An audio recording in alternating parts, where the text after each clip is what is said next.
Welcome back to another episode of Sports Hype. We got a lot on our plate today. We got Dolphins letting go of Christian Wilkins and Jerome Baker. Was this the right move? We'll hear from the Dolphins fan real quick. Giants won't franchise tag Saquon. Is this the right move? I don't think so. You got Xavier McKinney, too. Are they, he's a free agent. Where's he going to go? You got Cowboys release Tyron Smith. We'll hear what the Cowboys fan has to say about that one. Broncos release Russell Wilson. Finally, the Steelers might have a quarterback. They also released Justin Simmons. Seahawks released safeties Quandre Diggs and Jamal Adams. Where's the best landing spot for them? I know one exactly because, man, we could use some safeties out in Pittsburgh. Now, Snead, we thought, he was going to get franchise tag. And then he did. We predicted another one out here on the podcast, right? Then we got Mike Evans. He signed a 2-year, $52 million deal. $35 million guaranteed for that old man down in Tampa. We'll see if this is the right move for them and Baker Mayfield heading forward. Yeah, then the softie. Everyone's favorite center, Karl Anthony Towns. He's out indefinitely with a torn left meniscus. What does it mean for the Wolves and their title chances? They're the number 2 spot right now. What does that mean for them? Ben Simmons, yeah, we don't even care about his news no more. It's not like he plays basketball anymore anyways. But he's rolled out for the rest of the season with another back injury, right? What does that mean for, his next step in his career and for the Nets? Oh, and then we got ourselves the people's GOAT. The people's GOAT. LeBron James. It's 40,000 points. 40,000. Hasn't been done before. He keeps on going. He keeps on rolling. He's got 40,000, 11,000. It says 10,000 rebounds. My goodness, what else can that brother do? What does that mean for his legacy? And we're going to hear about it real quick because my answer might change on the GOAT topic. Oh my gosh, we might have done it. We might have succeeded. All right. Well, let's get started. Starting with, Mr. Dolphins hat over there. I know he's repping his team, but I don't know how he likes these last 2 moves. So let's hear your thoughts on the release of both one Christian Wilkins, which is the biggest one, and then Jerome Baker as well.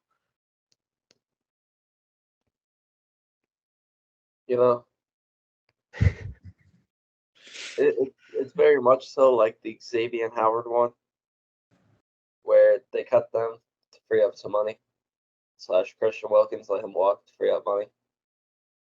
Now there are rumors that they are going to still try to negotiate with them to bring them back.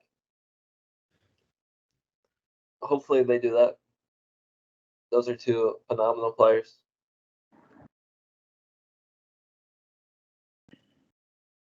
Not happy about it at all that we cut them. Especially with the move Miami made today about signing Jonnu Smith. Hated that. 2-year, $10 million. Horrible deal. I mean, you already got a tight end anyway. Like, there's no point. We needed like a receiving tight end. That's like what people are saying, but nah, I hated that move. Would rather give that money to Jerome Baker or Christian Wilkins or Xavier Howard. But we'll see what happens. Yeah, when I saw these notifications from Adam Schefter, I was like, are the Dolphins trying to lose or are they trying to win a Super Bowl like they say? Because if they're trying to win a Super Bowl, yeah, sure, they're cap casualties, but you find a way to restructure like these other teams are, 1 or 2. You don't let them walk for nothing. You trade them and get something back that can help you in the future. It's all defensive moves too, which is terrible. Yeah, I mean, your defense was the best part of the team last year. Whoa. No, it was. Sarah, don't even say that. Defense is the best part. It was the most. Bro, you guys held teams to 20 points a game. Yeah, but our offense was also phenomenal. Bro, okay, but yeah. If the defense couldn't get stopped, you wouldn't have won as many games, in my opinion. Your defense was the most complete part of your team. Your offense, you had Tyreek Hill practically, right? You had Raheem Mostert, and then you had the Rook. Devon, and Jalen Waddle. Don't sleep on him. No, because here's my thing. Your tight ends didn't produce what they usually do. Jalen Waddle wasn't producing at a top 5 receiver level. Last year, your offense was cruising. Most complete offense, in my opinion, in the league when healthy. You can't even argue that. But this year, there was some dysfunction in it. They didn't produce what they were supposed to. There was ups and downs throughout the whole season for them. Your defense is what stayed consistent throughout the entire season. Yeah, which is why I just don't like these moves at all. I mean, letting go up to your top 3 defenders just doesn't make any sense, and I think it's going to come back to haunt you guys. We still got Jalen Ramsey, don't worry. And Javon Howard. No, you don't. Yeah, those 2 are great, but they can't make a defense by themselves. Do you really think those 2 are going to stay healthy for the entire season? Yeah. Okay. With their track record. The last time Jalen Ramsey stayed healthy was in a Rams uniform. And now it's going to be in the Dolphins one. See, you have a lot of hope for your Dolphins. I don't know what this front office is doing. Yeah, you have to make some tough moves here and there, sure. But to really disassemble your greatest weapon in your defense, it's just, where is the logic? There's no logic in doing this. We still have Kader Kohu locking down the slot. Okay, but Chubb, who answer me this? Who else got pressure outside of Christian Wilkins? Bradley Chubb. Okay, then he tore his ACL. Do you think he's going to be the same coming off a tore ACL? Yeah. No. Yeah. And now offensive lines will pay more attention to him, double team him, and no one else will get pressure. Jalen Phillips when he comes back. Okay, like I said, those 2, like Gio said about Ramsey and Holland, they can't stay healthy. Listen. They were season-ending injuries for them. Yeah, exactly. But how can we they have a track record of those injuries? Right. Listen. Yeah, Van Ginkel might be gone too. Like if I don't get him to resign, bro. Dude, your defense is getting depleted. I like Gio said, I don't understand what the logic is with this front office right now. I don't see a logic unless they have some plan that we don't know about. Yep.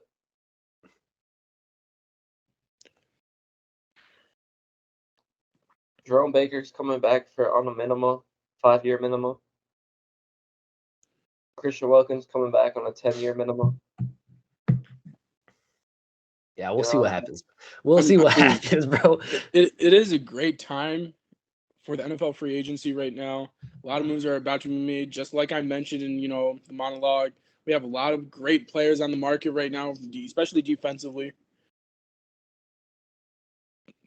But my whole thing is, where is the possible greatest running back in the league right now going to go? Yeah, speaking of a front office doesn't know what they're doing, Giants are right up there right now. What'd you just say? Josh Jacobs. Oh my gosh. No. Because look at what Saquon did with that offensive line. It is amazing that he produced what he did. Honestly, the Giants front office might be the worst in the league right now with the moves they've done so far. Just wait till they draft a quarterback too. Yeah, like bro, it's gonna be terrible. Like, bro, yeah, sure you couldn't have re-signed Saquon, but you couldn't have traded him.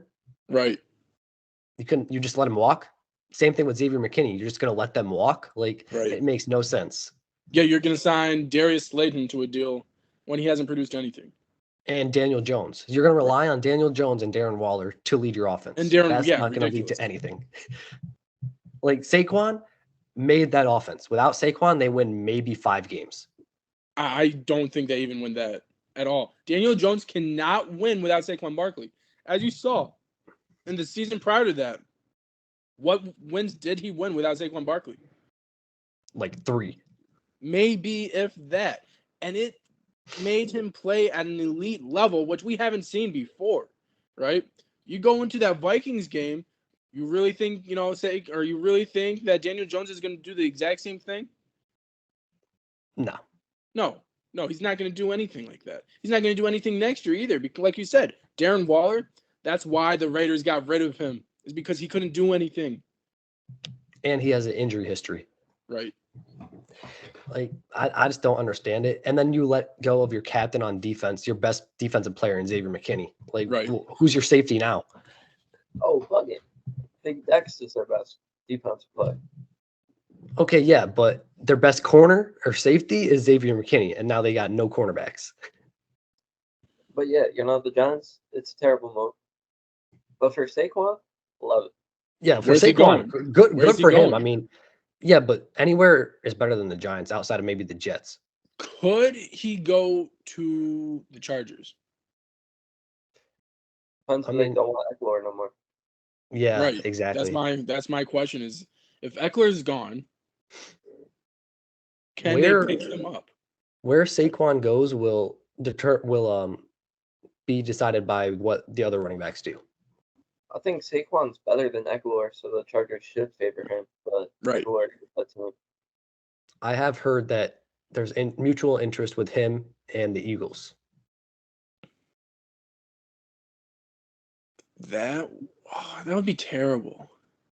I I don't think Sirianni could coach him. I just don't think that Eagles O-line is going to be that great without Jason Kelce now too. Right, 100%. You lost your leader. You lost the best center to ever play the game. You're going to have some struggles, especially we're going to see it, especially in the start of the season. They're going to have a lot of miscommunication, a lot of false starts. It's going to be ridiculous. And that tush push play is not going to work anymore because Right. Kelce made that play. Right. That's their centerpiece of that O-line too. Like that's the most important piece of the O-line. Right. It's going to take time for them to re-gel, try to reform. Yeah, like they have no backup center. They didn't need one, and now they're gonna have to like draft a rookie, and that rookie's gonna take a while to learn the system. I just hope they don't go after my boy Connor Williams. Hey man, we'll see what happens. With the way the Dolphins front office is doing things right now, you never know. I think that's not me there.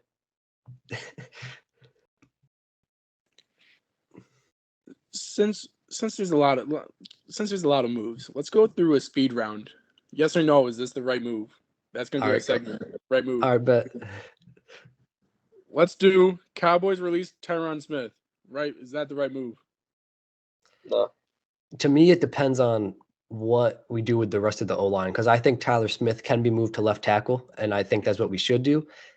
Is it what we will do? Most likely not. We will draft a rookie and put him there, which will make it the wrong move. Yeah, I agree. I think this is the wrong move. I think you guys were getting better, right? And losing him, it just makes it worse. Well, I would say like Holland and all these others getting released is because of his injury history. He hasn't played a full season in like 3 full seasons, and he was just a cap casualty, so we had to cut him. But I don't think it was the right move. I think they should have traded him because he is still a really good lineman. Mm-hmm. Right. You could have got something better than a rookie. At least like a fifth for him. I think that's underselling him.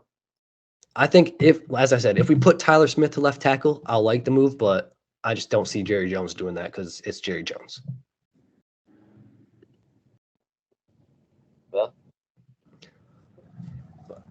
All right, now. Oh, sorry. The next spot. I can't believe this. Seahawks release safeties Quandre Diggs and Jamal Adams. I mean, yeah, those are wrong moves. That's easy. Adams the right move. Diggs the wrong move. Why do you think Adams the right move though? Because I think he's terrible. Really? I don't think he's as good as he was getting paid. I think if they restructured it, it would be fine. But I think Jamal Adams is overconfident to where he's going to yeah. I could definitely see that. I would have to agree with that. But they were turning into the Legion of Boom 2.0. Let's be honest. Yeah. They were playing out of their mind last year. I mean, I'm just saying it's weird that all these safeties are getting released now because now Jeffrey Simmons on the Broncos got released too. Right. Like, I just is there like a safety heavy draft class or something? Like what is there something we don't know about? Yeah.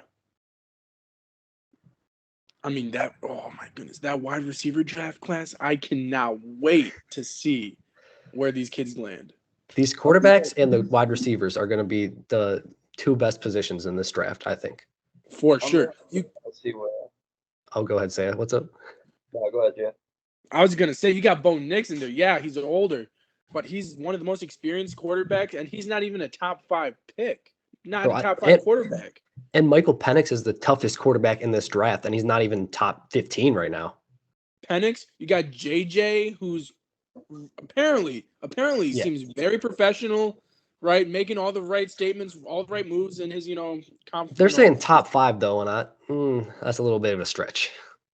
But what these execs have seen from this kid is that he's just a straight up professional. He's a dog. I hate Michigan, but when I saw that kid, I'm not gonna lie, it reminded me of Tom Brady-esque. This kid wins. He's Joe Burrow 2.0 in my opinion. Coming into this, draft class, I think this kid just wants to win, and he's a dog, just like Joe Burrow.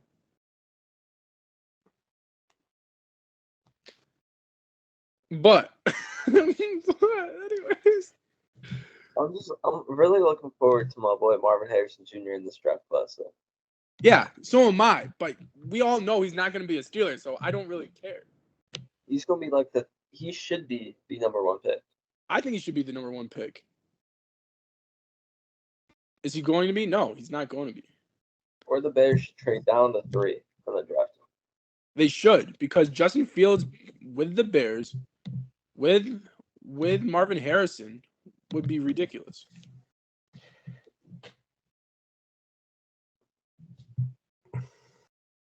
Yeah.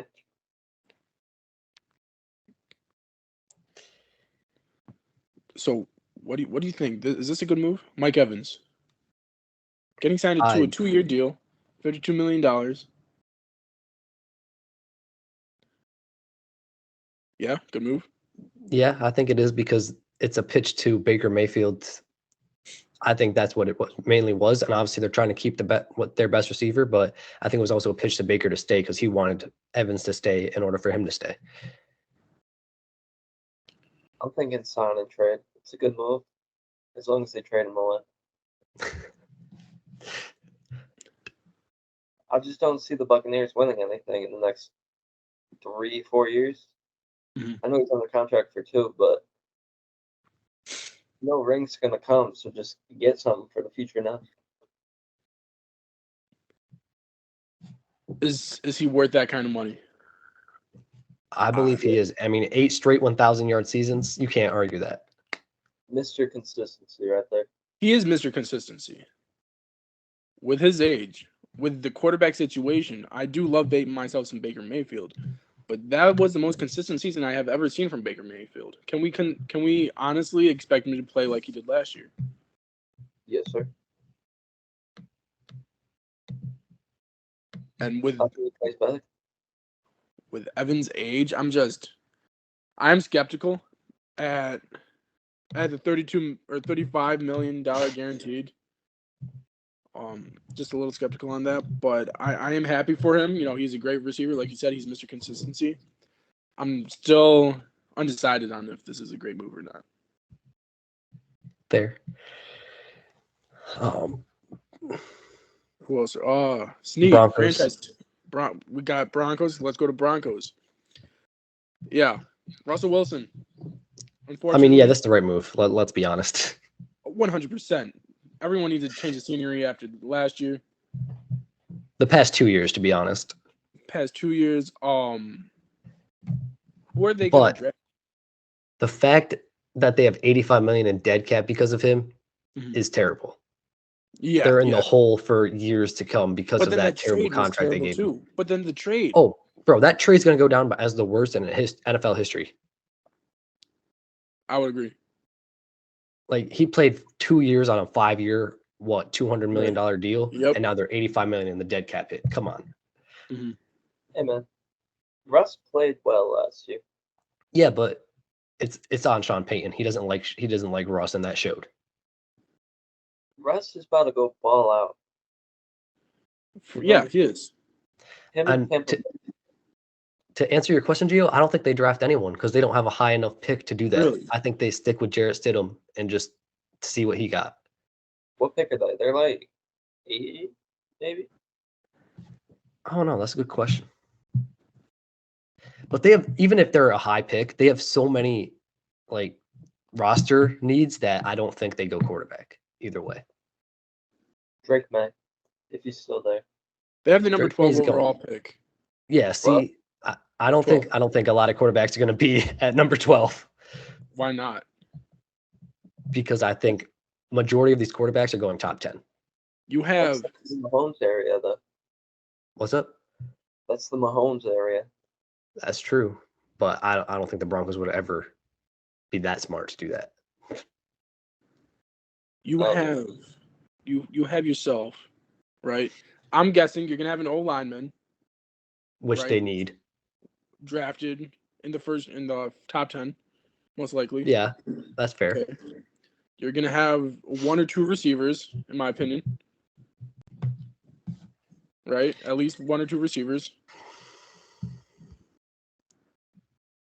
Defensive end, right? Possibly. All right, so I'm going to run through the top 10. I think the Yeah. Bears are going to take Terrible. Caleb Williams because Yeah, they're we just know. dumb. We know. The Commanders, I think they take Jaden Daniels. That's two quarterbacks. Right. Drake May. Patriots, they're taking Drake May. Right. The Cardinals, they end up with Marvin Harrison Jr. That's one Yep. receiver. That's right. The Chargers, they could go O-line. I could see them going Right. O-line. O-line, yeah. Giants, they could go O-line as well. O-line, right. Titans, also O-line. So that's three. Yep. So Falcons, now what are we, 8 now on the 8th? yeah. Falcons, Okay. I think they go quarterback. Falcons can go quarterback. Who are you picking, though? That's the question. There's Who is Bo it? Nix. I said that's the question. I mean, No, there's no, Bo no. Nix. The team? Oh, the Falcons. JJ. I was gonna say there's Bo Nix, there's Penix, there's JJ. I mean, there's options there. I can see Penix playing in Atlanta. I think he would be a great fit. He's a dog. He's mobile. I think JJ really needs to play in the pocket for the most part, right? And I really think Penix can, elevate that offense. This is obviously if the Falcons don't get Kirk, Fields, Right. or Wilson, which they're gunning for. I hope they don't. Yeah, as a Steelers fan, I'm sure you do. And the Bears, again, at 9, I think they go O-line here. They should go O-line or beef up that defense. And then the Jets, they could also go O-line. So that's top 10. There's like Right. 3-4 quarterbacks only. Right. And then you get to the Broncos, Penix, McCarthy, or Bo Nix are still on the board. Think of this. JJ McCarthy playing for Sean Payton. That's headline. It is. But I honestly think that the Broncos front office is too asinine. So they will take an O-lineman or a receiver and not get a quarterback. I think they have to get a quarterback after cutting Russ. I do too. But based off what Sean Payton has said about Jarrett Stidham, he believes in him. No, he doesn't. It's just like Tomlin saying he believes in, Kenny Pickett. We all know no one on the face of the planet believes in that kid right now. Hey man, the Steelers owner believes in him. I'm just saying. Everyone talks. We got to look at the actions here. The actions are Tomlin said we're going to move some spots. We're going to make it a quarterback, challenge in the offseason. Adding some depth in the quarterback position. One of the three. Pick your poison, go ahead. I think Sean Payton wants a quarterback. I really think they want their next guy. I don't think they know who their next guy is yet, but they want like a JJ McCarthy. They want a Penix Jr. They want a Bo Nix. They don't want it. You know what I'm saying? Like they want to start fresh. Yeah, we'll see what happens, but I won't be surprised if they go O-line. That would be terrible. What do you think, Saya? They need to go quarterback, but I don't think they will. What position do you think they go? Oh, go ahead. Huh? What position do you think they go? Safety. Okay, after cutting Jeffrey Simmons, Yeah. I could see that. Yeah. Which brings us to the next one. Cutting Jeffrey Simmons, also the wrong move. Definitely. Because that is by far, after trading Bradley Chubb, your best defensive player. He's a Pro Bowler every single year, all pro every single year. They're like, oh yeah, we're not even going to trade you. See you later. Like, 100%. come on, man. He was with that team for so long, so they're doing them dirty with that. Like, yeah, sure, the contract is big. So restructure it or trade him and get him to a contender. Bring him to Miami. Nah, I think he's sick of the cold. I think he wants to come somewhere warm. He should come to Dallas, Texas. Him, Javon Holland, holding up those safety positions. Him and Jaron Curse would be better. Oh, buddy. I heard Trevon wants to come to Miami. So I heard. I heard that Nick Saya is Pinocchio. I heard yo, that was the best line. But so I was thinking, when are we going to see another draft class that is so deep at the quarterback position? Not for another 4 years. I agree. Who is going to be eligible after they elevate their offensive line, their defense, get some experience within that, those positions for the next 2 to 3 years? Who's going to be draft eligible? That's a good question. It's going to be Arch Manning. Yeah. He's going to helm the throne of the Manning in Denver. I think, honestly, when it's all said and done, Archie Manning will be the number 1 pick. Do you think they could have that? If they don't go quarterback this draft, yes, they could have a top 3 pick for years to come. I agree, and I think it's going to be Archie Manning. I could see that. They might get Shador next year. Shador, hey, you never know, man. And then they fire Sean Payton and say, "Oh, Dion, come coach your son again." Yo, imagine, because he's gonna leave when his kids go. He's going to the NFL. It's already planned out. Yeah, man. And Sean Payton won't have done anything with Denver, so they're like, see you later. Greatest safety ever. Come on over.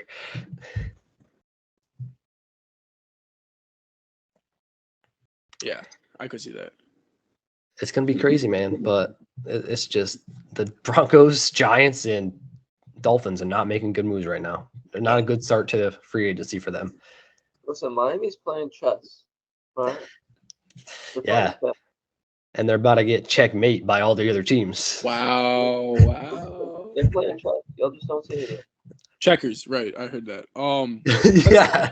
Let's switch to some more bad news, but let's go over to the NBA, right? Because I do believe we hit pretty much everyone in the NFL so far. Yes, we did. To the NBA, Karl-Anthony Towns is out indefinitely. Their main centerpiece behind Anthony Edwards and Rudy Gobert. What's going to happen with the T-Wolves now, especially for how great of a success they've had throughout this season so far? I don't think much is going to happen based off what I saw tonight. Rudy Gobert stepped up. Anthony Edwards continued to do his thing. Those two are the cornerstones of the franchise. Karl-Anthony Towns can say all he wants that he is, but he is not. We all know he is not. He picks and chooses when he wants to play basketball, and that's why him being hurt is not as big of a hit as Anthony Edwards or Rudy Gobert being hurt. I agree. It's not like the Sixers situation where Joel Embiid gets hurt and they drop to 7th where they are now because Embiid does everything for them. Cat doesn't do that. Mm-hmm. Here's my thing: is they have a great center right now in Rudy Gobert. I personally don't think he's a great playoff center, right? No. I mean, neither is Cat, though. Right, but he is a great center nonetheless. Defensive Player of the Year most likely 4 times now. He's flowing offensively too in the pick and roll scenario, right? In transition, he's great with Anthony Edwards. They got the chemistry down, and I do believe that they're going to flow better without Karl-Anthony Towns because he doesn't have to touch the ball. Yeah, I agree. I mean, Anthony Edwards is going to be technically a point guard for them, and they're going to run a bunch of pick and roll, right? Like it was in Utah with Donovan and Rudy. Exactly. Type stuff. I think Cat being hurt gonna really show his value to the team. And then he's gonna get shipped out this offseason. He should have been shipped out a long time ago because they've been saying they were going to choose between him and Gobert, and they haven't. And I think it's going to happen this season. For sure. I'm just scared they're gonna be We haven't had a full season of both of them healthy, and they're going to try to keep both of them again. But if they're successful in the postseason, that's where it's tricky, right? If they're successful in the postseason without Karl Anthony Towns, then they're like, okay, we've had postseasons before with Cat. We weren't successful. We're successful with Rudy Gobert. Why not keep rolling with the success? Get something for Karl Anthony Towns, like a couple great depth pieces for our two stars in Anthony Edwards and Rudy Gobert. I think Cat could get them a lot. I agree. Why not go to Miami and pick your choosing of Tyler Hero, Duncan Robinson? You can take Duncan. I'm just playing. Bam Adebayo. Oh, Why not like a Chicago? Why not Right. like, you know what I'm saying? Like a team that's in the middle of the pack right now. Maybe I don't think Orlando. They're too young. I think they want to. I think Chicago would be great because they're trying to offload one of Levine or DeRozan, and both of those guys would be great fits in Minnesota. You pick Levine and possibly a second rounder, in my opinion. I mean, yeah.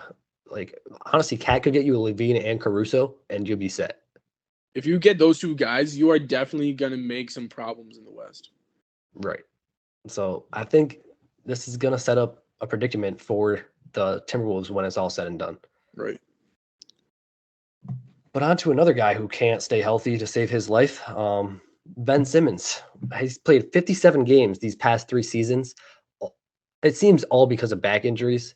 To me, there's only one thing that he can do for the rest of his career, and that's just it's time to hang it up, man. Like, at this point, you've had so many back surgeries. He's probably going to have another one this offseason. Your back's just not going to be able to respond anymore. I think his best decision would be to hang it up. I also just don't see any team signing him after his contract's up either. Yeah, I mean, next year he's going into the last year of his deal. It was a 5-year, $117 million deal. Played 57 games on it. No one's going to take a chance on that. I do feel bad for him, though, because he had a bunch of potential. It's just he cannot catch a break. I think he did it to himself, though. There was that karma coming back. I mean, I think, to be honest, I think it's the Philly fans that ruined him. I think there's a lot that came around, right? One, I do believe you have to be mentally. I'm not saying he's not mentally strong, but I will say you have to be mentally strong. Oh, let's be honest. He's not mentally strong. We saw that. Okay. Saw that. Let's say that. He's even stated it. He's not mentally strong, right? In Philadelphia, you have, I would say, one of the greatest fan bases. They are ride or die, but they will hate you if you do not perform. Yep. And I mean, they've hated Joel Embiid for years, and Embiid doesn't care. He's like, whatever. Trust the process. Watch what we're gonna do in the future. Look what I'm gonna do. He's an MVP for a reason. He got better. He's beloved by the fans, and just like Allen Iverson, he's gonna go down in history as one of the greatest 76ers players to ever put on the jersey. Right.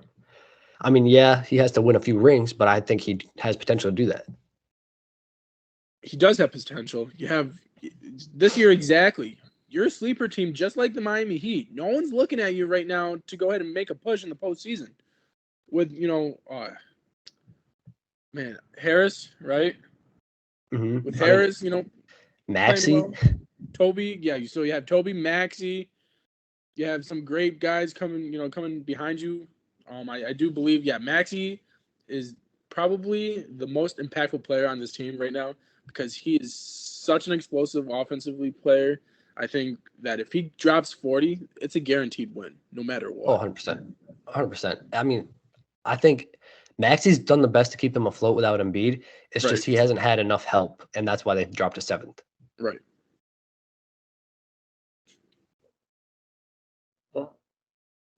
But I mean, what do you guys think? Is it time for Simmons to hang it up? Yeah, 100%. No, I don't. You don't? No. Well, you're too nice to him. Go to Detroit. Show Cade Cunningham how it's done. I mean, yeah, the best thing if he does in the league is for him to be a backup point guard and be a mentor to someone young like Cade Cunningham. How can he be a mentor if he's not good?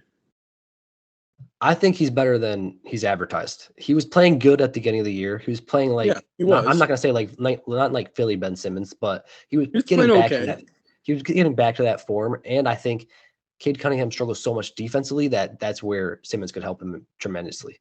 He could help him defensively, but really, Ben Simmons was one of the strongest players in the NBA. He relied on his physicality a lot and his athleticism a lot defensively.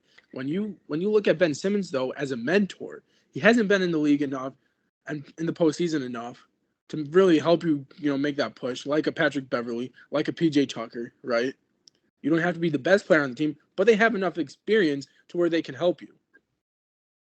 Ben Simmons is not that type of player. But he has more experience than Cade Cunningham. He has more experience than any rookie in the league. Like, what do you want me to tell you? They haven't been in the playoffs before. He's been to it twice or three times because of Joel Embiid, because of Jimmy Butler, and it's because of those two guys. I think there's an argument to be made that Simmons helped him get to the playoffs, at least his first few years with the team. I agree. You're sleeping on how good he was in Philly before. Before his injuries, he was very good.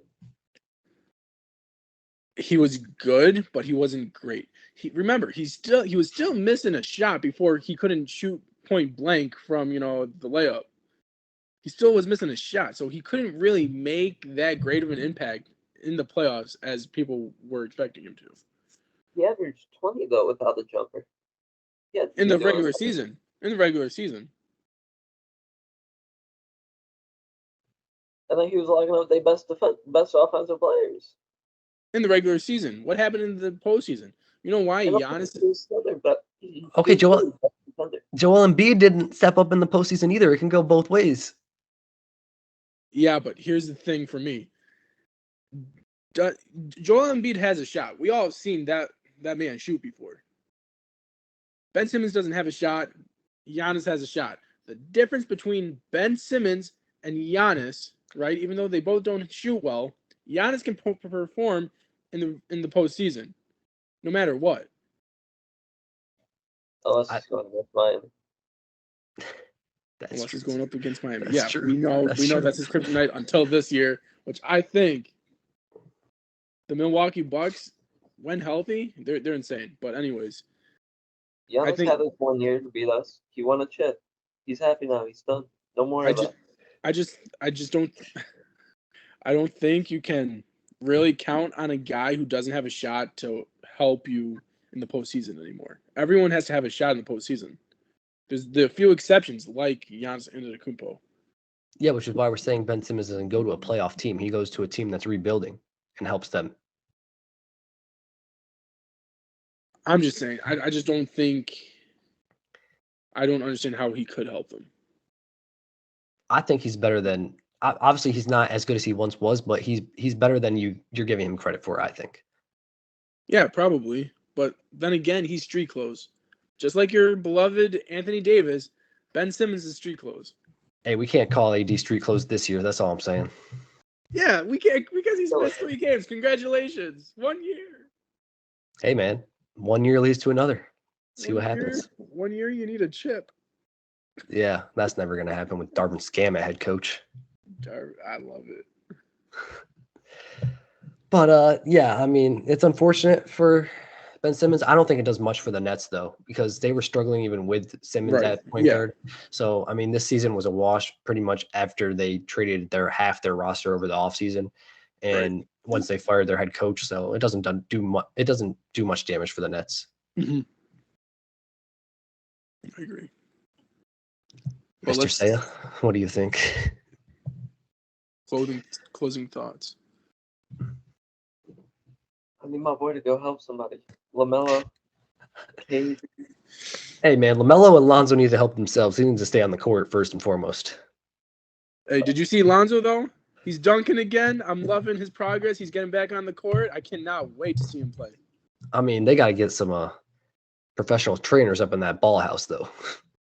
I need him to play more than a month of basketball, bro. Like, bro, him and LaMelo play a month. They're like, all right, out for the year.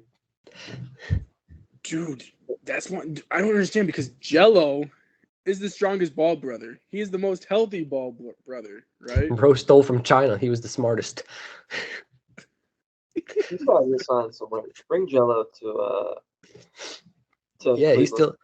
he's still He's- hooping over there in China, man. No, isn't he hooping in Mexico or someplace now? Yeah, he's overseas somewhere. Yeah. Bring him to Cleveland. Bring him to Cleveland. Win a chip. Won't win a chip. Are we ready to move on from poor Ben Simmons? Yeah, we'll move on. The Cleveland Cavaliers have beat the Boston Celtics. Everyone's supposedly champions this year. Yeah.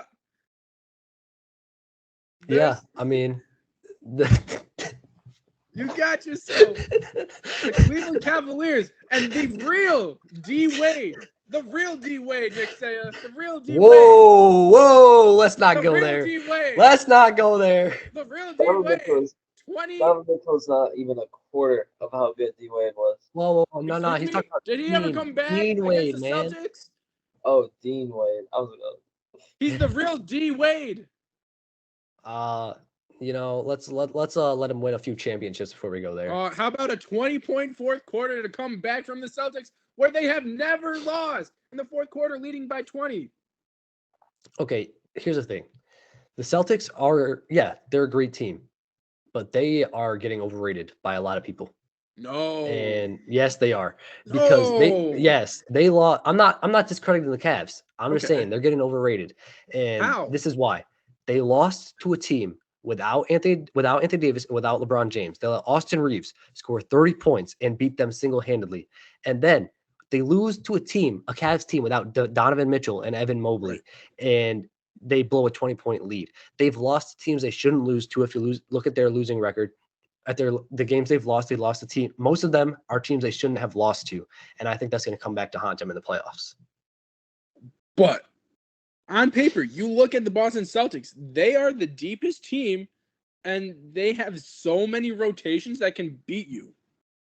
Yes, but all it takes is one, Jason Tatum to have a bad game, or Porzingis and Brown to have a bad game, and no one else steps up. But that is so rare, though. Look at how it's not rare in the playoffs, though. Jaylen Brown has not showed up in the playoffs. But we haven't seen a Kristaps Porzingis Celtics team. Yeah, but JT's not even that good. Jaylen Brown's not good. Like Jason Tatum in the playoffs has shown the first three rounds. Okay, the first 3 rounds he's great, but if they get to the promised land, he's gonna have to play a lot better than he did against the Warriors. Yeah, but you know exactly what happened. He's just like Jimmy Butler. He carried his team to the finals. Yes, Jimmy Butler carried his team to the finals. What are you looking at me like that? Jimmy Butler is the best playoff player there's ever been in the entirety of the NBA. I think Jason Tatum had a lot more help than Jimmy Butler has in the past. Oh, yeah. He does. But I still think that like you said, Jaylen Brown doesn't step up. Derek White doesn't step up. Al Horford step up once in a while. It's mostly on Jason Tatum to play the best offensive game and then guard the best offensive player on the other team. That's only because they traded away Marcus Smart for. But Jason Tatum isn't even that great at defense, in my opinion. He was great. Look at what he did against the Nets, and this is my perfect example. Kevin Durant and the Nets. He defends Kevin Durant. He puts up 40 a game. They win the series in, I think, 6 or 7. It was in 7, and KD cooked him. If his foot was a little bit smaller, the Nets would have moved on. But then you also look at Giannis Antetokounmpo and the Bucks. He still cooked them, and he still tried to guard Giannis and their other best offensive players. Yeah, he tries to guard them, but he doesn't guard them as effectively as Jimmy Butler. You're telling me right now that Jimmy Butler was guarding JT the entire time? No, he was not. Was JT guarding Jimmy the whole time? No, because you had Grant Williams getting cooked. Okay, and if you're Jason Tatum saying you're the best in that league, you take that matchup. You go up to your coach and say, "Give me Jimmy." You don't say, "Oh yeah, Grant can have him." The reason JT didn't want Jimmy is because he didn't want Jimmy to drop 55 on his head. Okay, That is that's why fine. Okay, that I'm just is why Jason Tatum won't win more than one championship in his career because he doesn't have that championship mentality. You're saying Jason Tatum doesn't have a championship mentality? No, he doesn't, and he showed it in the finals in 2022, whatever it was against the Warriors. He disappeared, and he's been disappearing in the biggest stages of the playoffs for years. Wow. Overrated, bro. He's really not that good. So let me. You guys, I know we were going to talk about the GOAT debate and all that nonsense. LeBron James did not show up in the first couple years in his career when he went to the big stage, like the Eastern Conference Finals, when he had to go up against the Celtics, the bad boy Celtics and Kevin Garnett and all them boys, right? You had him go up against the Mavericks and lose. He didn't show up in that finals. You guys don't want to talk about that? You're telling me that Jason Tatum can't change it around? No, I don't believe he can. How much help did LeBron have compared to Jason? Yeah, Tatum? LeBron on the Heat. Okay, yeah, the Heat one was bad. That was his worst one ever in his career. But on the Cavs, you can't put the blame on LeBron. No, he did what he needed to do, but he still fell out. He still fell short. Okay, but he had literally no one besides himself on those rosters. He had Big Z. That's it. Yeah, nasty. Okay, but dude, Goskis was probably, dude, he's so underrated. He was great. Don't get me wrong, but I mean, Tatum got Jaylen Brown, Kristaps Porzingis now, that's Marcus fine. Smart. The No, list but goes on. Let's just say throw KP out of the way because the last couple, this is his first season with him.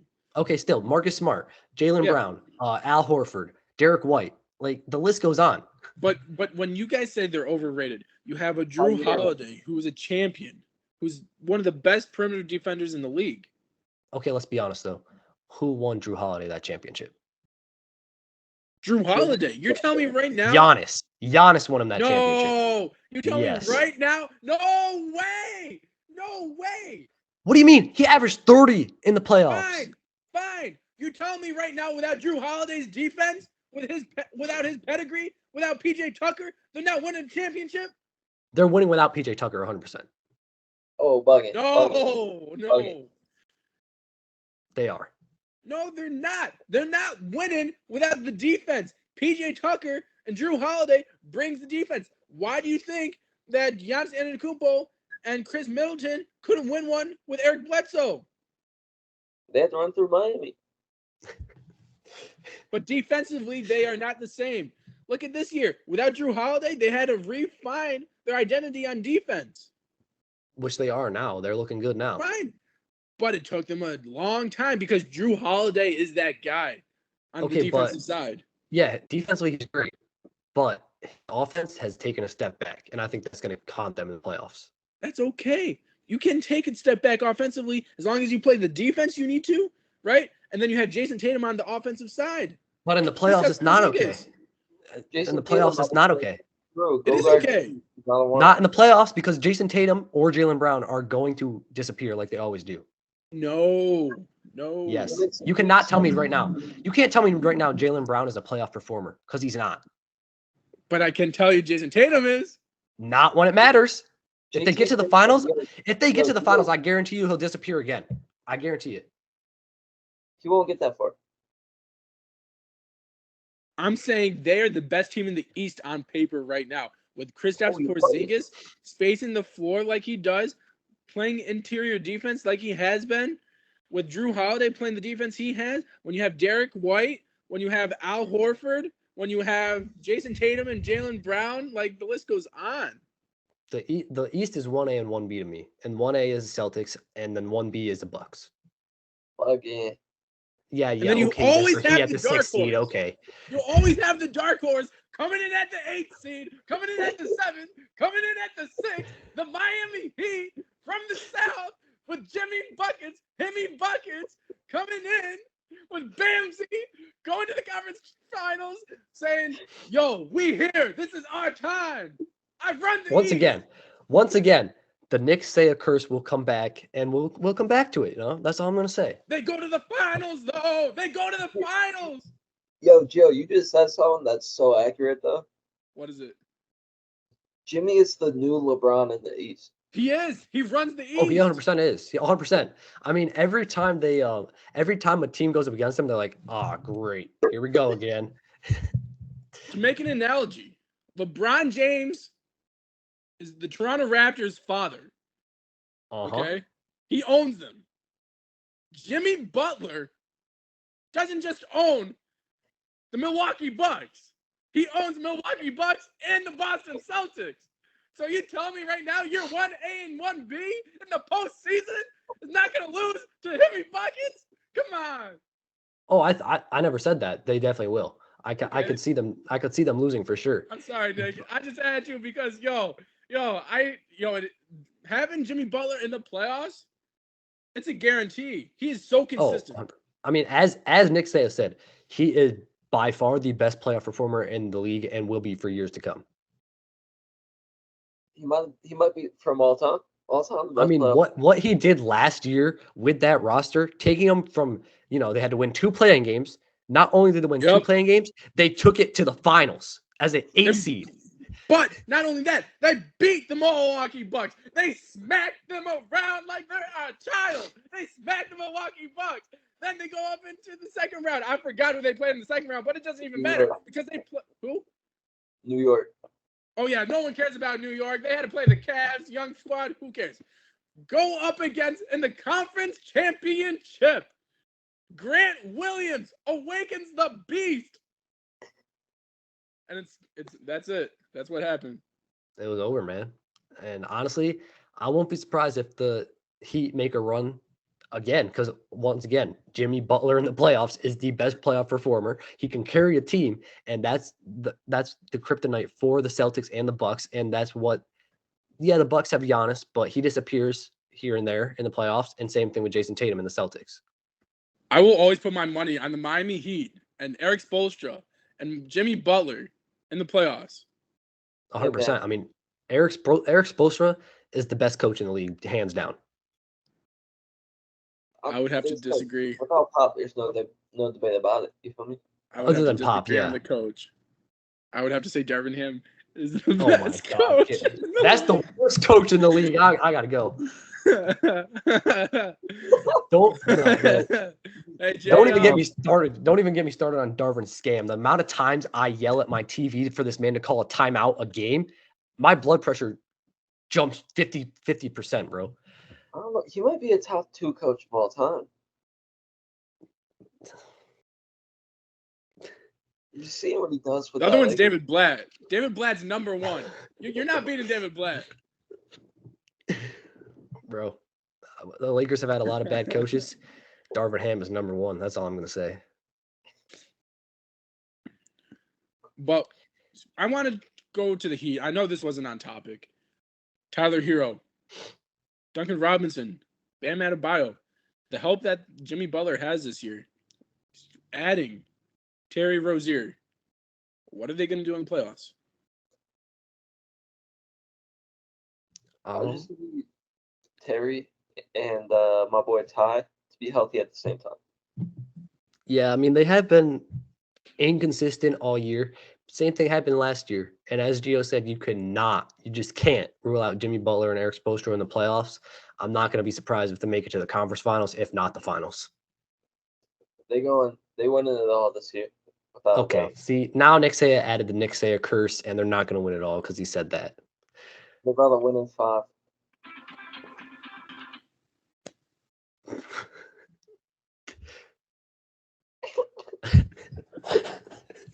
So let's move on to the main event of the night.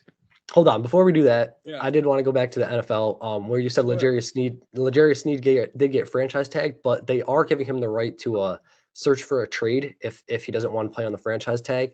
So I wanted to hear your guys' thoughts on what's the best landing spots for him trade wise. He's gonna play.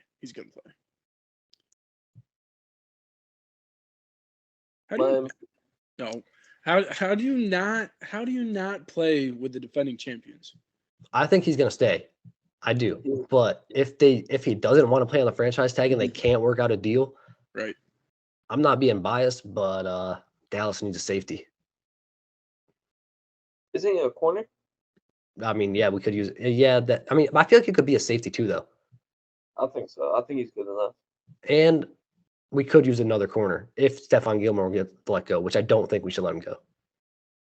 I don't know. I think Miami's a great landing spot for him. You know, I think he's sick of the cold. Dallas is hotter than Miami, so he needs to come to Dallas. Miami's got that atmosphere, though. The city that never sleeps. You know. Yeah, but then he'd be too hungover to play football. Oh no, he won't get in that party though. Only on the off season. Yeah, I mean, honestly, I do think Miami and Dallas, not being biased, are two great landing spots for him, though, because they're both corner-heavy needed teams.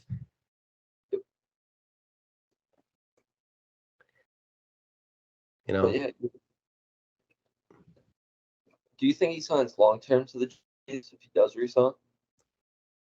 I do, because they're trying not only to three-peat, but they're trying to make this dynasty last as long as possible, and I think he wants to be a part of it. He is their best DB in Kansas City right now too. 100%. I mean, like the way he defended Deebo Samuel in that Super Bowl really won them the game. Watching him play against Tyreek in that playoff game too, he was putting the locks on Reed. Like, he's handsy with it, but he knows his limits to where he has to let go, and then he just jumps at the right time to knock the ball down. He's extremely good. He knows exactly when he can put his hands on and when he's got to take it off. Yeah, like, just watching him play is like, it's like watching, like, I don't know, bro. It's insane. Like, to see him play that well and to know, like, every receiver's route he knows, bro, like, on paper. It's like when Gio's talking to someone that reminds him of Russell Westbrook. You know what I'm saying? Like, he's on that connection where they're on the same page. He's gonna defend it. He's gonna really be on that same wavelength. Yeah, man. I mean, Gio's sold that the Cavs are gonna win the championship. I don't know, man. What do you think? Nah, I don't. Second round max for the Cavs. I agree, just solely because they're too young, and Donovan Mitchell can't do it all by himself. I think he's cursed too. Him and Gobert. Oh, you do? I don't because what, those two went to the West Finals one time. I think once, yeah. I think he's cursed, bro. I don't think he's got enough to get over the hump. And they had first round exits, I think, as a one seed, like, once or twice. Spider can't be the number one option. You just can't. No, I mean, we saw that against the Cavs, or against the Knicks, where the Knicks double teamed him, took him out of the game, and the rest was history. Honestly, he's back. Sorry for the technical difficulties. You're okay, sir. I was waiting for you to move on to the main event. You know, I appreciate it. What were you guys talking about before, though? We were talking about you and someone that reminds you of Russell Westbrook. I saw that. Then we were giving our predictions on the Cavs playoffs. You know, if you really want to see our opinions, you can go back and watch the pod. Are you serious? Oh. Yeah. You played me like that? Yeah, I am. Well, I hope they ended in a championship. Nah, they ended in a second round exit. Really? Against who? We didn't say against who, but next day I will say who. Anyone. It doesn't matter. Yeah, I mean, we just think once again, the lack of experience will come back to haunt you guys. Lack of experience, yeah. Cool. Well, anyways, I mean, all your teams have the Geo curse too. The Geo curse. You putting 2016 is not a Geo curse. Okay, yeah, that's an exception. But last year, I remember you vividly saying all year they're going to win a championship, and what happened? Dude, Bickerstaff, Coach of the Year. Evan Mobley, what was it? Rookie of the Year or something like that? Jared Allen, Defensive Player of the Year. Most Improved, Darius Garland, MVP, Donovan Mitchell. I mean, we could have won every statistic, but they didn't want to give it to us. Yeah, but it didn't matter. First round exit. Thanks. Not this year. Oh, we'll see. Yeah, We will see. We will see. We have D Wade 2.0. This year we'll 2.0. This year we'll give you a second round exit. We're putting it up around. I like it. I do agree. We might lose to the Orlando Magic, who is the hottest team right now. Yeah, that's crazy. But moving on to the main event. LeBron James hits 40,000 career points, first ever to hit 40,000. As I've said in the previous video podcast, I believe he's going to end with 45,000 or more, given how much longer he's saying he wants to play. So what this does to his legacy is really just supplement more that he is a GOAT, in my opinion. Yeah. Congrats to LeBron. Just retire. Yeah, I mean, congrats, LeBron. Don't retire yet. We need one more chip in LA before you retire. LeBron, Jimmy needs one. Like, get out of here, bro. Yeah, I mean, like Gio said, 40,000 points, 11,000 assists, 10,000 rebounds, a triple double in career stats. It's just absolutely insane what he has done for 21 years. 21. So Gio, in the monologue, you said you might change your GOAT debate. So I don't know, man. Is this enough to make him the GOAT? Might. I did say might. Not yet. Okay, so what does he have to do? Does he have to win one more? I don't know what he has to do. In my opinion, just the way. But he is closer to being the GOAT in your eyes, though. 100%. I have not seen no one's seen a player like LeBron James before, ever. No. I mean, like we said in the podcast, people hating on him, I will never understand it. Because I'm a Kobe fan myself, okay? Sure. Kobe and LeBron did not get along. Yeah, okay. I set that aside, bro. You have to appreciate greatness. The fact that Kobe fans left LA when LeBron signed will never make sense to me. Just appreciate greatness. Appreciate that he brought a championship to the city that Kobe built to build on his legacy. And let's be honest, they were good friends. Kobe Bryant and LeBron James, they were fine. Okay. So like the fact that people are saying, "Oh, Kobe's not better than LeBron," like, bro, that was never a debate until you made it a debate. The whole thing for me is the generations, right? The eras. Michael Jordan. In today's day and age, I don't care about the physicality. I don't care about the three-point shot. All I care about is the recovery. The technology we have today has changed exponentially since what we have had in the 90s, to where LeBron James, due to his recovery, due to what he spends on his body, which is around $1 to $1.5 million a year on his body to recover, he has been able to play this long.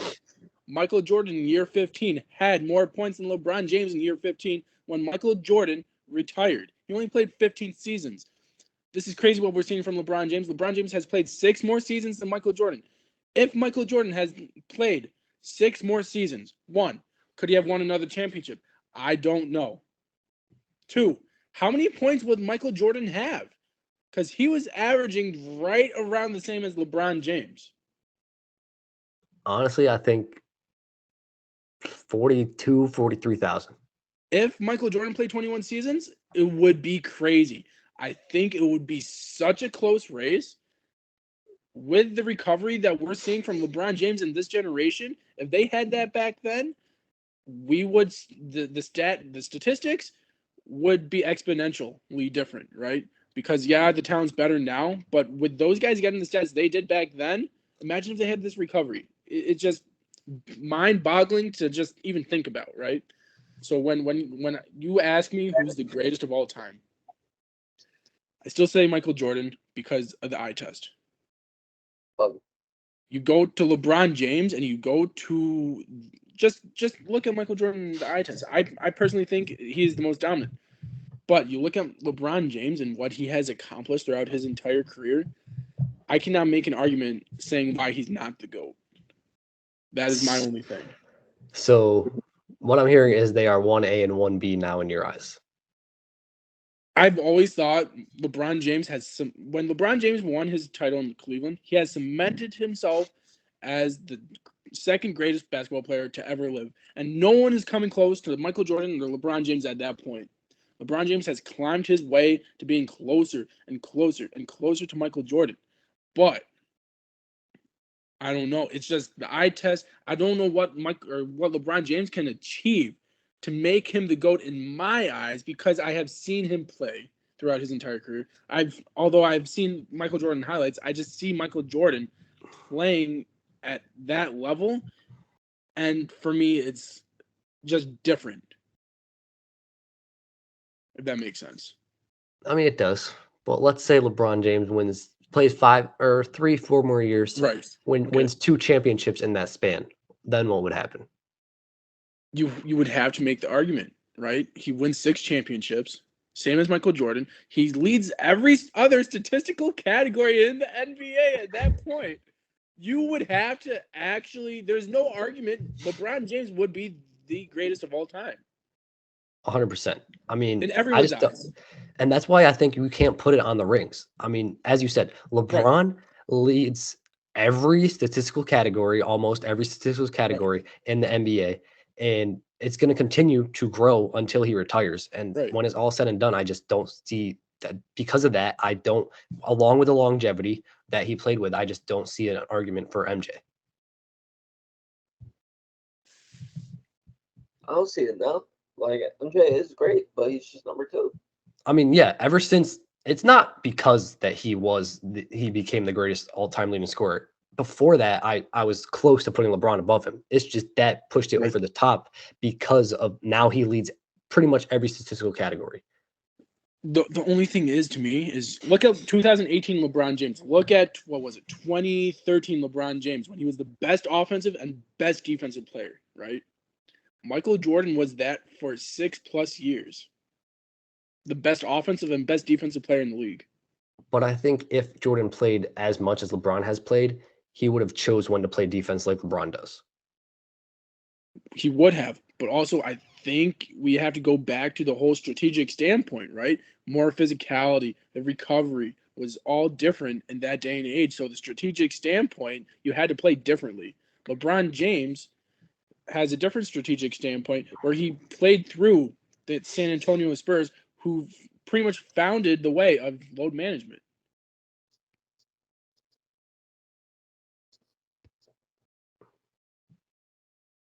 Any statements? What you got cooking over there, Nick? Say. You know? No, I don't know. What's going on? Listen. I don't know. Tell me. Okay. Yep. You know what I'm saying? I just don't see an argument for Michael Jordan outside of rings, and I just don't think you can base a GOAT debate on rings. Because if that was the case, right? No, Bill Russell would be the GOAT. Then it would go John Havlicek, who's got, I think, 8 titles. Yeah, I mean, like, you just can't. Rings aren't a personal achievement; they're a team achievement. Right. So the past is in the past. Although it may hurt, you just gotta move forward. And I think you gotta MJ being the GOAT. I think they're just like holding on to that. They don't want that change. They don't want the past to be in the past. Well, here's the thing. I've never met a young person outside of Gio say that Michael Jordan is the GOAT. I think majority people saying MJ is the GOAT are people who are 40 or above because they grew up watching him play like we grew up watching LeBron play. 100%. But when you look at the fact, like for me, like you look at the domination, right? When I saw LeBron James 2018, no one stopping him at all. Like there was no one. I still think no one can stop LeBron. It's just he picks and chooses when he enters that mode. But here's the thing: Michael Jordan did the exact same thing when in his Wizards years. He picked and chose when he wanted to take things personally. But when he was on the Chicago Bulls, it was 100% every single night. You got a dominant performance from Michael Jeffrey Jordan. Yeah, and I think LeBron James did the exact same thing for a majority of his career too. But it wasn't the same offensively and defensively. It was not what I'm saying. I'm saying offensively and defensively, the 2013 LeBron James we saw, everyone says, wow, look at that guy. That guy was fierce. Michael Jordan was that from at least 90 to 98. But LeBron was that for a majority of his career too. I'll go ahead, Saya. MJ had Pippen guarding their best players. MJ No. had Ball. Yes, he No. did. Don't even do that. He had Rodman getting him rebounds. He had Rodman making his hustle plays, and he had Pippen guarding his best player. And you guys are acting like D Wade was a bum and playing with LeBron. No. We're not saying that. But in Cleveland, who did he have? I'm saying one, but offensively, we saw LeBron James in Cleveland. The second stint, we saw offensively LeBron James. We barely saw defense LeBron James. Listen, I don't think MJ would average 2 points in today's day and age. Huh? I don't think he would average 2 points. Are you saying 2 points? He has won 11 scoring titles in his career. And you're telling me right now that he couldn't average more than 2 points? I think I can average more than MJ back in the day. I think Nick Saya during that break he was on had some smoking going on over there. I don't know what he smoked, but something went to his head. I truly believe that, like, if you threw like prime MJ into the NBA right now, I think I'm outscoring him. No. All right, I found out Nick Saya's middle name today. It's Nick Pinocchio Saya. Hey, Pinocchio, how you doing? So we're gonna move on from this because I don't know what happened to Saya in his hiatus, but something happened. I will say, LeBron James getting 40,000 points. Like, it's just incredible. We're never, like you said, we're never going to see this happen again. For players to do this, they would have to go throughout their entire career, averaging at least 28 to 32 points a game for their entire career, and not stopping, not slowing down, not having any faults. And LeBron James has done this, averaged more, played more, has more miles than anyone, and he's still performing at an elite level. Yeah, it's absolutely insane. I think he's going to end with I think he'll retire in his 25th season, after his 25th season. And that's why I say he could get 3,000 to 5,000 more points I see him getting. And like the one player I could see breaking it is Luka because of what he's been doing, but I just don't think he plays enough years to break it. You would have to average 30 at least. I think go back to what Nick Wright perfectly explained this. Giannis Antetokounmpo and Luka Doncic would have to play 65 games a year and average at least 30 to 32 points a year for 15, 16 years. I mean, Luka can do that. Luka can average 30 a year. But he can't play 65 games a year and do that. I mean, I think he could, but I just don't think he plays 25 seasons like LeBron's going to play. 65 games for the next 16 years and average 32 points a game for every game? You can't do that. How can you average 32 points in 65 games for 16 years straight? You would have to be the best player ever to do that. And LeBron James did that pretty much. Yeah. I mean, that's why I say LeBron James' record is right now the most unbreakable record in the history of sports. Either that or it's all, you know what? I was about to say the 7 rings with Tom Brady, but we are seeing something crazy happen in Kansas City. I mean, you could say the 11 rings for Bill Russell, but I think the points are more unbreakable than that. I think. But we also have to look at the competition too, though. True. Go ahead, Saya. Tyler Hero's getting on 12 championship. Oh my gosh, you're I think it's getting the three gold medals that Carmelo Anthony got. I think Kobe Bryant's scoring record is unbreakable. His last game, I don't think we were ever going to Yes. see 60 points in anyone's last game. No, I mean his 81 might get broken. It got close twice this year. Yeah. So that Luka did that with assists. Let's be honest. Did Kobe have any assists during that 81-point game? I mean, no, but that's because his coach Phil Jackson said, "Nah, don't even try to pass." Luka, I think assists average. He scored 73 points, and then he had 10 assists. I think he had like 5 or 6. So, I think it was like if those points contributed towards his points, he would have had like 84, 86 points. Yeah, it would have been absolutely insane. Yeah. And I'm just glad he got those assists. But yeah, I mean, what LeBron has done is insane, and I don't think we'll see another player do it in a long time.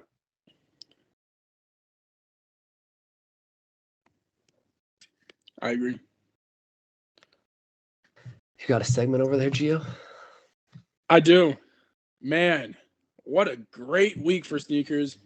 Two great sneakers we had dropped this week. The Kai Anta ones dropped, sold out quicker than you can say, Kai. My goodness, what a great looking shoe.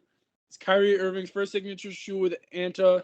You can get emails. They're sold out right now, but they're obviously going to drop more colorways in the future. Look out for those. Be ready for those at any point in time. I think they dropped at 7 p.m. Eastern time yesterday. So, look out for those.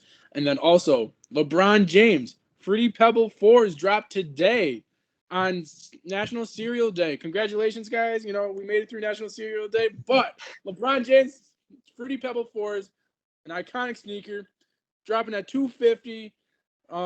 They sold out quite quickly. It's unfortunate for a lot of people that wanted them, but you can still get them over on StockX for about $300, which I do believe is around, it's still reasonable if you really want them, because they are only $50 more than retail. So if you really want them, go ahead and get those. But unfortunately, a lot of people couldn't get them. But there's such a crazy, great looking shoe, great detail in that shoe. And so 2 great sneaker drops this week. Can't wait to hear what's going on in the video game world with Jake LeClaire. Yeah, I mean, those Fruity Pebbles are very dope. I saw them on sneakers. Are they worth that price? I don't know about that. I don't think so. But they are still very cool colorway. I will definitely have to check out those Kyries as well. I'm going to take a different approach to the segment this week. Women's basketball, I mean, Caitlin Clark has taken that by storm. Not only did she become the all-time women's college basketball scorer, she became the all-time Division I, both men's and women's all-time basketball scorer. So just want to say congratulations to her, and she's just absolutely insane. So I wanted to give her a quick shout out. Yes, sir. For music, you feel me? Shout out Fresco Trey, dropped a little song called Times Like This. But also shout out to Meek Millie. That's my guy of the week. Yes, sir. Thank you all for watching. See y'all in the next one. Thank you for watching. If you've enjoyed, drop a like on this video. If you want to tell us anything, let us know in the comments. And most importantly, make sure to G it. Hey, guys, like 3 wise men once said, subscribe. We'll see y'all in the next one. Peace. Peace.